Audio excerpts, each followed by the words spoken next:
এই দেখেন রেডিমেড ফুচকা পাওয়া যায়, তার থেকে আমি এই ফুচকাগুলো ভেজে নিয়েছি। আর টক দই নিয়েছি, তেঁতুলের চাটনি, শসা, চানাচুর। আমি বানাবো হচ্ছে দই ফুচকা। ফুচকাটা মাঝখানে ফাটিয়ে চানাচুর দেব শসা, দেব তেঁতুলের চাটনি, দেব হচ্ছে টক দই। এইভাবে করে আমি সবগুলো বানিয়ে নেব। আবার একবার দেখাচ্ছি, দেখেন আলুর পুর দিয়ে তো আমরা সবাই খাই, একটু নতুনত্ব দিলে খেতে খুব ভালো লাগে। বিকালের হচ্ছে মুখরোচক খাবার, দারুণ লাগে খেতে। এ দেখেন দই ফুচকা হয়ে রেডি। উপর থেকে আমি একটু দই ছড়িয়ে দেব।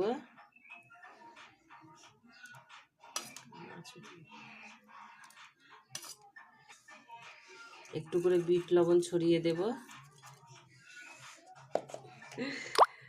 খেতে দারুণ লাগবে। কার কার জিভে জল আসছে।